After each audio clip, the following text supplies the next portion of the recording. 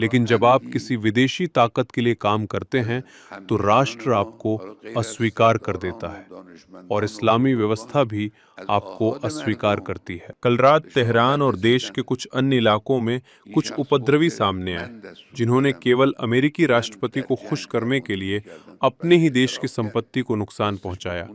एक गैर जरूरी और उकसावे भरे बयान के बाद उन्होंने दावा किया कि अगर ईरान में ऐसा किया गया तो वो आकर उनका समर्थन करेगा। ये लोग उसी को खुश करना चाहते हैं, जबकि वो अपने ही देश को ठीक से नहीं चला सका।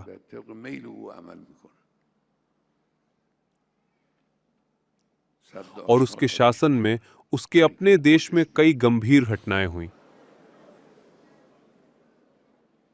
उसके हाथ 1000 से ज्यादा ईरानियों के खून से रंगे हैं। जो व्यक्ति अहंकार और घमंड के साथ पूरी दुनिया का न्यायाधीश बनने बैठा है, उसे याद रखना चाहिए कि इतिहास में फिरौन, नमरूद, रजा खान और मोहम्मद रजा जैसे अत्याचारी शासक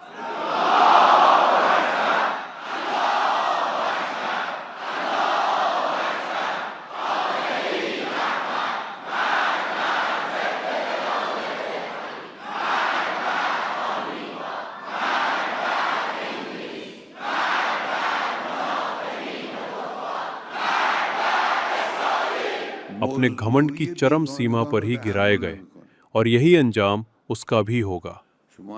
मेरे प्रिय नौजवानों, अपने धर्म, अपनी राजनीतिक समझ, अपनी जागरूकता और तैयारी को बनाए रखो। देश की तरक्की के लिए गंभीर रहो और अपनी एकता बनाए रखो, क्योंकि एकजुट राष्ट्र हर दुश्मन पर विजय हासिल करता है।